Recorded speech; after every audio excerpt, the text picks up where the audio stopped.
திராவிட முன்னேற்ற கழக அரசை பொறுத்தவரை யாருடைய நம்பிக்கைக்கும் குறுக்கே நிற்காத அரசு, எல்லோருடைய உணர்வுக்கும் மதிப்பு கொடுக்கின்ற அரசு.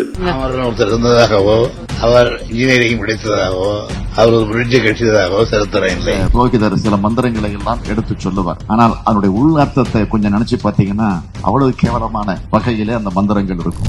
கொசு, டெங்கு காய்ச்சல், மலேரியா, கொரோனா இதையெல்லாம் நம்ம எதிர்க்க கூடாது, ஒழித்து கட்ட வேண்டும். அப்படிதான் இந்த சனாதனம்.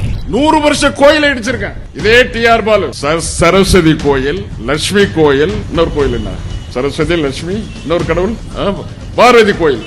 இந்த 3 கோயில நான் தான் இடிச்சேன். இந்து மதம் இங்க இருக்க வரைக்கும் ஒரு அரை அடி சாமி சிலை இந்தியாவில் இருக்க வரைக்கும் இங்க கம்யூனிஸ்ட் வராது. உண்மையான தமிழனாக இருந்தால் இந்து மதத்தை விட்டு உடனடியாக வெளியேறுங்கள். இந்து மதத்தை விட்டு உடனடியாக வெளியேறுங்கள். கடவுளுக்கு எதிரா இங்க ஒரு உண்டியல் இருக்கா? ஆமா. அதுக்கு எதுக்கு சென்டான் வச்சுட்டு ஒரு காவலாளி நிற்கிறான்? ராமர் பிறந்ததுக்கு என்ன அட்டாச்சு? எங்கடா பிறந்தாரு? ஒரு விலை மாதவியின் வீட்டுக்கு ஒருத்தன் போறான். போகும்போது அங்க அந்த அம்மா கேக்குது, நீ பார்த்து நீங்க சைவமா வைணவமா அப்படின்னு கேக்குது. அவனுக்கு ஒண்ணும் புரியல. இல்ல சைவம்னா படுத்துக்கிறது,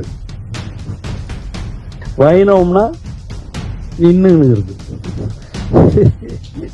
நின்னுங்கனா 5 படுத்தா 10, நின்னுங்கனா 5 படுத்தா 10.